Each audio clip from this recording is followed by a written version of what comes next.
नमस्कार, ये आकाशवाणी चंडीगढ़ है। अब आप प्रतिका से प्रादेशिक समाचार सुनिए। पहले इस बुलेटिन के मुख्य समाचार। प्रधानमंत्री नरेंद्र मोदी ने कहा है कि हरित हाइड्रोजन को बढ़ावा देने के लिए अंतर्राष्ट्रीय साझेदारी महत्वपूर्ण है। केंद्रीय नवीन एवं नवीकरणीय ऊर्जा मंत्री प्रहलाद जोशी ने कहा कि हरित हाइड्रोजन के उत्पादन से अमोनिया और प्राकृतिक गैस के आयात में कमी आएगी। केंद्र सरकार ने खालिस्तानी समर्थक समूह सिक्स फॉर जस्टिस पर प्रतिबंध 5 साल के लिए बढ़ाया।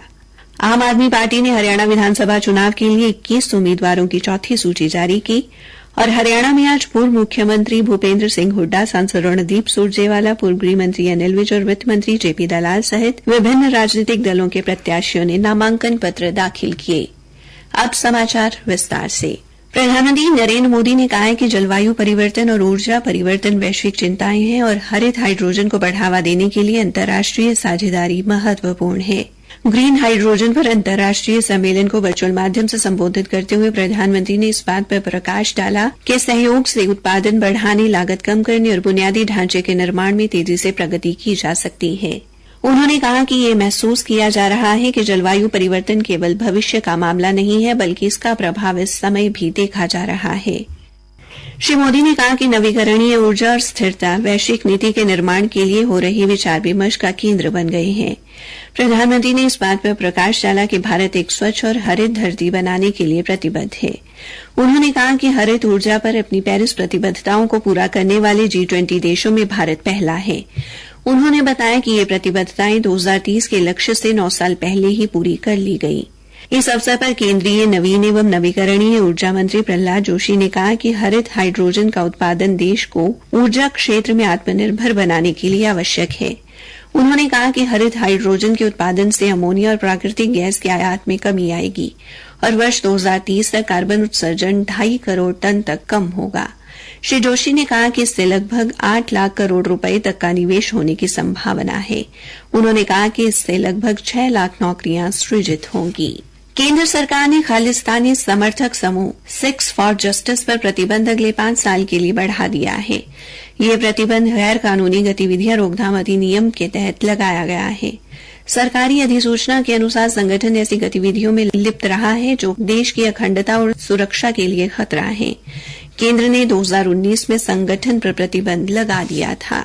आम आदमी पार्टी ने आज हरियाणा विधानसभा चुनाव के लिए 21 उम्मीदवारों की चौथी सूची जारी की है।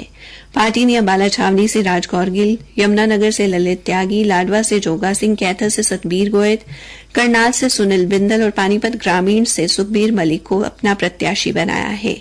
गन्नौर से सरोज बाला राठी, सोनीपत से देवेंद्र गौतम, गोहाना से शिव कुमार रंगीला, बरौदा से संदीप मलिक, जुलाना से कविता दलाल, सफीदों से निशा देशवाल, टोहाना से सुखविंदर सिंह गिल और कालावाली से जसदेव निक्का को चुनाव मैदान में उतारा गया है। तो वहीं सिरसा से श्याम मेहता, उकलाना से नरेंद्र उकलाना, नारनौन से राजीव पाली, हांसी से राजेंद्र सौरखी, हिसार से संजय सतरोदिया, बागली से हैप्पी लोचप और गुड़गांव से निशांत आनंद को टिकट दिया गया है। प्रादेशिक समाचार आकाशवाणी चंडीगढ़ से प्रसारित किए जा रहे हैं।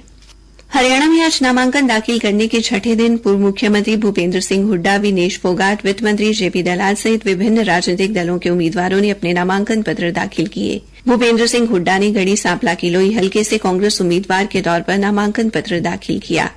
इस अवसर पर दीपेंद्र सिंह हुड्डा उनके साथ रहे। एक रिपोर्ट। नामांकन दाखिल करने के बाद भूपेंद्र सिंह हुड्डा ने कहा कि पार्टी ने उन पर भरोसा जताया है और जनता का आशीर्वाद भी उनके साथ है। उन्होंने कहा कि वे पूरे प्रदेश में कांग्रेस उम्मीदवारों के लिए चुनाव प्रचार करेंगे। श्री हुड्डा ने कांग्रेस पार्टी में टिकट वितरण को लेकर विरोध की बात से इनकार किया और कहा कि कांग्रेस में सीट के लिए करीब 2,500 लोगों ने आवेदन किया और सबको टिकट मिलना संभव नहीं है। उन्होंने कांग्रेस की जीत का दावा किया। उल्लेखनीय है कि इस सीट से भूपेंद्र सिंह हुड्डा को टक्कर देने के लिए भारतीय जनता पार्टी की उम्मीदवार श्रीमती मंजू हुड्डा चुनाव मैदान में हैं। अश्विनी कुमार शर्मा, आकाशवाणी समाचार, चंडीगढ़। कांग्रेस महासचिव एवं राज्यसभा सदस्य रणदीप सिंह सुरजेवाला ने कैथर से नामांकन पत्र भरा। इससे पहले उन्होंने भाई उदय सिंह किले पर एक जनसभा को संबोधित किया। बरवाला से बीजेपी उम्मीदवार विधानसभा उपाध्यक्ष रणबीर गंगवा ने भी आज अपना नामांकन पर्चा भरा। इस दौरान उन्होंने एक रोड शो भी निकाला। इस अवसर पर बीजेपी नेता कुलदीप बिश्नोई उनके साथ रहे। पंचकूला से बीजेपी प्रत्याशी ज्ञानचंद गुप्ता ने नामांकन दाखिल किया। इस अवसर पर भारतीय जनता पार्टी के चुनाव सह प्रभारी विप्लव कुमार देव, प्रदेश उपाध्यक्ष बंतो कटारिया और उनके समर्थक मौजूद रहे। वहीं कालका विधानसभा क्षेत्र से बीजेपी प्रत्याशी शक्ति रानी शर्मा और कांग्रेस प्रत्याशी प्रदीप चौधरी ने अपने अपने समर्थकों के साथ नामांकन पर्चा दाखिल किया। हरियाणा के पूर्व गृह मंत्री अनिल विज ने अंबाला छावनी से नामांकन पत्र भरा और उम्मीद जताई कि अंबाला छावनी के विवेकशील मतदाता उन्हें 7वीं बार भी जीत दिलाएंगे। अंबाला छावनी से इनेलो उम्मीदवार ओमकार सिंह और 2 निर्दलीय प्रत्याशियों ने भी नामांकन पत्र दाखिल किए। वहीं पिहोवा विधानसभा क्षेत्र से आज बीजेपी प्रत्याशी जय भगवान शर्मा, जेजेपी प्रत्याशी सुखविंदर कौर और संयुक्त संघर्ष पार्टी के गुरनाम सिंह ने नामांकन पत्र दाखिल किए। शाहबाद से बीजेपी प्रत्याशी सुभाष कलसाना ने नामांकन भरा और एक जनसभा को संबोधित किया। हरियाणा के वित्त मंत्री जेपी दलाल ने लोहारू और बीजेपी उम्मीदवार रेणु डाबला ने कलानौर सीट से नामांकन पर्चा भरा। कलानौर में मुख्यमंत्री नायब सिंह बीजेपी प्रत्याशी के साथ उपस्थित रहे। मुख्यमंत्री ने दावा किया कि पूरे प्रदेश में माहौल भारतीय जनता पार्टी के पक्ष में है। पलवल से बीजेपी प्रत्याशी गौरव गौतम ने नामांकन पत्र भरा। उन्होंने शहर में रोड शो भी निकाला। भवानीखेड़ा हलके से बीजेपी उम्मीदवार कपूर वाल्मीकि ने बीजेपी सांसद किरण चौधरी की उपस्थिति में नामांकन पत्र भरा। श्रीमती चौधरी ने अभी तक कांग्रेस का टिकट वितरण न हो पाने पर कहा कि कांग्रेस में कोई संगठन नहीं है। उन्होंने दावा किया कि भिवानी जिले की 4 सीटों पर बीजेपी प्रत्याशी जीत दर्ज करेंगे। भिवानी हलके से भारतीय मार्क्सवादी कम्युनिस्ट पार्टी और भारतीय कम्युनिस्ट पार्टी के साझा उम्मीदवार कॉमरेड ओम प्रकाश और कांग्रेस प्रत्याशी अभिजीत, जबकि नलवा हलके से जेजेपी उम्मीदवार वीरेंद्र चौधरी ने हिसार में नामांकन पत्र दाखिल किया। महिला पहलवान विनेश फोगाट ने आज जुलाना में दीपेंद्र हुड्डा की उपस्थिति में नामांकन पत्र दाखिल किए। आज कैथल जिले में पुंडरी हलके से 4 आजाद उम्मीदवारों, गुला हलके से जेजेपी के कृष्ण कुमार और कलायत हलके से बीजेपी प्रत्याशी कमलेश ढांडा ने नामांकन पत्र दाखिल किया। कैथल हलके से जेजेपी के संदीप गढ़ी ने भी अपना नामांकन पत्र भरा।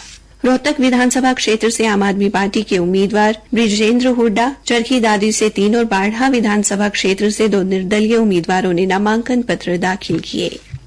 करनाल में आज भारतीय जनता पार्टी के साथ साथ कांग्रेस व अन्य दलों के प्रत्याशियों ने भी अपना नामांकन दाखिल किया। भारतीय जनता पार्टी के उम्मीदवारों का नामांकन भरवाने के लिए केंद्रीय मंत्री मनोहर लाल उपस्थित रहे। मीडिया से बातचीत में मनोहर लाल ने कहा कि बड़े हैरानी की बात है कि कांग्रेस ने अब तक आधी से भी कम उम्मीदवारों की सूची जारी की है और बहुत से उम्मीदवारों ने आजाद प्रत्याशी के रूप में अपना नामांकन दाखिल कर दिया है। ऐसे में हरियाणा में बहुत रोचक मुकाबला देखने को मिलेगा। उन्होंने कहा कि बीजेपी हरियाणा में तीसरी बार फिर से सरकार बनाएगी। विश्व आत्महत्या रोकथाम दिवस के उपलक्ष्य में आज भिवानी के चौधरी बंसीलाल विश्वविद्यालय में जागरूकता कार्यक्रम का आयोजन किया गया। विश्वविद्यालय के विद्यार्थियों द्वारा एक जागरूकता रैली भी निकाली गई। रैली को कुलपति प्रोफेसर दीप्ति धर्माणी ने झंडी दिखाकर रवाना किया। उन्होंने आत्महत्या की प्रवृत्ति को रोकने के लिए अच्छी पुस्तकें पढ़ने, सकारात्मकता एवं सामाजिक जुड़ाव पर बल दिया। कार्यक्रम के दौरान नारा लेखन और पोस्टर बनाने की प्रतियोगिता का आयोजन भी किया गया। दुबई में हाल ही में हुई एशिया जूनियर बॉक्सिंग चैंपियनशिप में स्वर्ण पदक हासिल करने वाली भिवानी जिले की गांव कालूवास की बेटी जॉनी को गांव खड़क कला में सम्मानित किया गया। जॉनी कालूवास ने 46 किलोग्राम भार वर्ग में जीत दर्ज कर यह पदक हासिल किया है। अंत में मुख्य समाचार एक बार फिर। प्रधानमंत्री नरेंद्र मोदी ने कहा है कि हरित हाइड्रोजन को बढ़ावा देने के लिए अंतर्राष्ट्रीय साझेदारी महत्वपूर्ण है। केंद्रीय नवीन एवं नवीकरणीय ऊर्जा मंत्री प्रहलाद जोशी ने कहा कि हरित हाइड्रोजन के उत्पादन से अमोनिया और प्राकृतिक गैस के आयात में कमी आएगी। केंद्र सरकार ने खालिस्तानी समर्थक समूह 6 फॉर जस्टिस पर प्रतिबंध 5 साल के लिए बढ़ाया। इसी के साथ ये समाचार बुलेटिन समाप्त हुआ।